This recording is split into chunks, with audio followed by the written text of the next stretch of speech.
work அதுல ஏதாவது ஒரு ப்ராப்ளம் வந்தது அப்படினா அந்த ப்ராப்ளம் எப்படி நம்ம சால்வ் பண்ண போறோம் அப்படிங்கறத என்ன பண்ண போறோம் we are going to think that is known as what problem solving அப்படின்றது okay what is meant by ideation ஏதாவது ஒரு வர்க்க பண்ணும்போது நம்ம வந்து என்னது அந்த வர்க்ல ஏதாவது ஒரு சின்ன ப்ராப்ளம் வந்தது அப்படினா அதை என்ன பண்ணனும் we have to solve and we have to rectify and we have to make it as correct கரெக்ட்டா அப்போ வந்து என்னது ஒரு ப்ராப்ளம் நடக்கிறத நம்ம வந்து என்னது அத ப்ராப்பரான ஒரு step by step procedures follow பண்ணி நம்ம அதை எப்படி சால்வ் பண்றோம் அந்த சால்வ் பண்றதுல இருந்து கிடைக்கிற சொல்யூஷனை எடுத்து நம்ம என்ன பண்றோம் we are telling it is a new idea கரெக்ட்டா இல்லையா ஒவ்வொருத்தருக்கும் ஒவ்வொரு ஐடியா இருக்குமா இல்லையா இப்போ நீங்க ஏதாவது ஒரு டீமா இருக்கும்போது நீங்க என்ன பண்ணுவீங்க what you will do is a process of working through the details of a problem to reach a solution working through that அப்படினா என்ன working through என்னப்பா ஒரு ப்ரோகிராமிங் பண்றீங்களா இல்லையா ப்ரோகிராமிங் பண்ணும்போது நீங்க என்ன பண்ணுவீங்க what you will do அந்த கரெக்ட்டான அந்த ப்ராஜெக்ட்டை கம்ப்ளீட் பண்றதுக்கு நீங்க என்னென்ன ஸ்டெப்ஸ் எல்லாம் ஃபாலோ பண்றீங்க அதான் வந்து என்னது we are calling it as a working through அது வந்து எதுக்கு அப்படி details of a problem to reach the solution என்ன சொல்யூஷன் ஃபைனலா நீங்க ஒரு ப்ரோகிராம் பண்ணும்போது ஒரு ரிசல்ட் கிடைக்கும் ரைட்டா அந்த ரிசல்ட் கிடைச்சிட்டா என்னது we got the solution right so அந்த சொல்யூஷனை கிடைக்கிறதுக்காக என்ன பண்றோம் we are calling it as a problem solving okay and then next என்ன சொல்லிருக்காங்க someone seeking to solve a problem may use the 7 steps of the problem solving இத solve பண்றதுக்கு வந்து என்னது we are generally following 7 steps அது என்னென்ன ஸ்டெப்ஸ்ன்றது அடுத்த ஸ்லைடுல பார்ப்போம் so the first one is what அது கொடுத்திருக்கிற first step என்ன கொடுத்திருக்காங்க define and identify the problem what is meant by define and identify the problem இப்போ ஒரு சிஸ்டம் நீங்க ஆன் பண்றீங்க இதுல கொடுத்திருப்பாங்க அடுத்த நெக்ஸ்ட் சிஸ்டம்ல பாருங்க so first one define and identify the problem வந்து என்ன இருக்கும் அப்படினா what we are going to see in the define and identify the problem means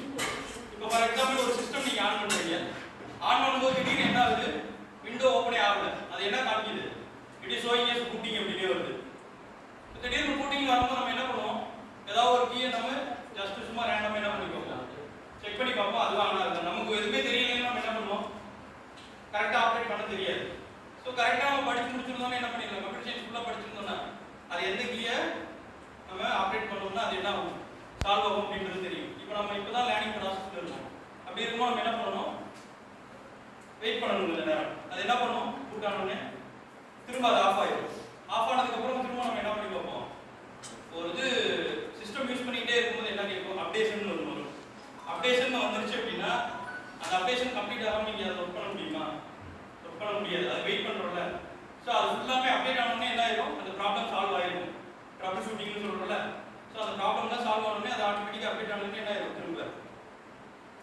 அது சால்வ் ஆயி ப்ராப்ளம் ரெக்டிஃபை ஆச்சுன்னா அதுக்கு என்ன ஆயிடும் ஆட்டோமேட்டிக்கா ஒர்க் ஆயிடும் same thing here define and identify the problem அப்படினா அது என்ன ப்ராப்ளம்னு ஃபர்ஸ்ட் நம்ம என்ன பண்ணிக்கலாம் we are going to pick the problems in some project இப்போ அந்த ப்ராப்ளம் வந்து நம்ம பிக் பண்றது வந்து define and identify next analyse the problem for example ஒரு புது காம்போனன்ட் ஒன்னு டிசைன் பண்றீங்க ஆல்ரெடி ஒரு காம்போனன்ட் இருக்கு அந்த காம்போனன்ட்ல இருந்து நீங்க என்ன பண்ணணும் ஏதோ ஒரு ப்ராப்ளம் வந்து என்னது கண்டினியூஸா டிஸ்டர்ப் ஆயிட்டே இருக்கு ஃபார் எக்ஸாம்பிள் ஒரு மோட்டார் சைக்கிள் ரிலீஸ் ஆகுது அப்படினா அந்த மோட்டார் சைக்கிள் ஸ்டாப் பண்ணிருப்பாங்க இப்போ ஃபெயிலியர் மாடல் இல்லாம அந்த ப்ராப்ளம் வந்து என்ன இருக்கு ஏதோ ஒரு சின்ன எரர் இருக்கு அந்த எரரை மட்டும் நம்ம என்ன பண்ற மாதிரி இருக்கும் சால்வ் பண்ற மாதிரி இருக்கும் அதை மட்டும் சால்வ் பண்ணிட்டா என்ன பண்ணிரும் அந்த மாடல் திரும்ப கண்டினியூஸா என்ன பண்ணிக்கலாம் we can able to use it right so அதே மாதிரி தான் நம்ம வந்து என்ன பண்றோம் அனலைஸ் பண்றோம் எப்படி அந்த ப்ராப்ளம் என்ன அப்படின்றத நம்ம அதுக்குன்னு வந்து என்னது ஒரு ரிசர்ச்சர் யாராவது இருப்பாங்க அதுல கம்பெனிஸ் நீங்க போய் பாத்தீங்கன்னா ப்ரொடக்ஷன் டீம்ல வந்து என்ன பண்ணுவாங்க இத பத்தின அனலைஸ் போட்டு பண்றதுக்குன்னு ஒரு டிசைன் இன்ஜினியர்ஸ் இருப்பாங்க அவங்கள்ட்ட கொடுத்து நம்ம என்ன பண்ணுவோம் we will do some researching work based on the problem what it is happening so அதை எல்லாமே நம்ம பண்றது வந்து we are calling it as analyzing the problem then identify the possible solution for example ஏதோ ஒரு இடத்துல பெட்ரோல் லீக்கிங் இருக்குறனால வந்து என்ன ஆகுது பர்ஸ்ட் ஆகுது இல்ல பிளாஸ்ட் ஆகுது அப்படின்ற ஒரு கம்ப்ளைன்ட் இருக்கு அப்ப அந்த பிளாஸ்டர் அந்த கம்ப்ளைன்ட் வந்து எதனாலன்னு தெரிஞ்சிருச்சு நம்ம ஐடென்டிஃபை பண்ணி அனலைஸ் பண்ணதுல என்ன தெரிஞ்சது அங்க லீக்கேஜ் இருக்குன்னு தெரியுது கரெக்ட்டா இப்போ அந்த லீக்கை நம்ம ஸ்டாப் பண்ணிட்டோம்னா என்ன ஆகும் ஆட்டோமேட்டிக்கா அந்த ப்ராப்ளம்ஸ் வந்து என்ன ஒரு சொல்யூஷன் கிடைக்கும் சோ அதுதான் என்ன சொல்றோம் we are identifying the possible solutions properly அப்ப இத ஐடென்டிஃபை பண்ணனும் அப்படினா நமக்கு என்ன தேவை ஒருத்தர் மட்டும் நம்ம பண்ணோம் அப்படினா என்ன என்னோட ஓன் டிசைன் மட்டும் தான் அதுல இருக்கும் இப்போ அதுவே ஒரு செட் ஆஃப் டீம் பீப்பிள்ஸ் நம்ம உட்கார்ந்து நம்ம டிஸ்கஸ் பண்ணோம்னா என்ன ஒவ்வொருத்தருக்கு இருந்து ஒவ்வொரு ஐடியா கிடைக்கும் அதுல நம்ம வந்து என்ன பண்ணலாம் யாராவது ஒருத்தர் கிரியேட்டிவ் ஐடியா நல்லா சொன்னாங்க அப்படினா வந்து ஒரு சிலர் எகனாமிக்கா சொல்லுவாங்க இன்னொருத்தர் லைஃப் டைம் பேஸ் பண்ணி சொல்லுவாங்க இன்னொருத்தர் வந்து என்னது இந்த ப்ராப்ளம் நம்ம சொன்னோம் அப்படினா இது ஒரு புது அட்வான்ஸ்மெண்டா நம்மளோட டிசைன்ல இருக்கும் அப்படின்னு சொல்லுவாங்க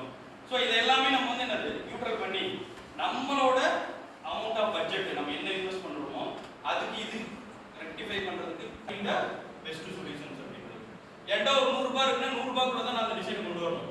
நான் 1000 ரூபாய்க்கு பண்ணா தான் இந்த ப்ராப்ளம் சால்வ் ஆகும். 1000 ரூபாய்க்கு என்னால பண்ண முடியுமா? பண்ணா மீது 900 ரூபாய் நான் என்ன பண்ணணும்? I have to buy the amount from என்னது அவுட் சைடுல இருந்து நான் வாங்குற மாதிரி. சோ அந்த மாதிரி நான் பண்ண கூடாது. 100 ரூபாய்க்குள்ள நான் பண்ணா இத்தனை வருஷம் யூஸ் பண்ணலாம். அதுக்கப்புறம் நான் என்ன பண்ணிக்கலாம்? த்ரோ பண்ணிட்டு திரும்ப வேற வந்து என்ன பண்ணிக்கலாம்? ரெக்டிஃபை பண்ணி மாத்திக்கலாம் அப்படிங்கறத நம்ம சொல்றோம். Okay, so that is known as what selecting the best solution. then evaluating the solution. evaluating என்ன? ஒரு டெஸ்ட் டிரைவ்னு ஒன்னு பாத்துருப்பீங்க. பாத்துறீங்களா இல்லையா? ஒரு கார் வாங்க போகும்போது என்ன பண்ணுவீங்க? you will do some test drive. ஒரு ஷோரூம் போறீங்க, என்ன பண்ணுவீங்க? கார் எடுத்துட்டு நமக்கு கன்வீனியன்ட்டா இருக்கா அப்படிங்கறத நம்ம என்ன பண்ணுவோம்? டெஸ்ட் பண்ணி பார்ப்போம். எதுக்கு அப்படி? கம்ஃபர்ட்டுக்காக. ஒரு சில வண்டி என்ன இருக்கும்? சீட்டிங்க ஃப்ரண்ட்ல இருக்கும், பேக்ல இருக்கும். ஸோ மூவ் ஆகிறதெல்லாம் கரெக்டாக இருக்கா அப்படின்றத நம்ம என்ன பண்ணி பார்ப்போம்? செக் பண்ணி பார்ப்போம். தென் அதோட வெஹிக்கிளோட சவுண்ட் நமக்கு வந்து அது கரெக்டாக அடாப்ட் ஆகுது அப்படின்றத செக் பண்ணி பார்ப்போம்.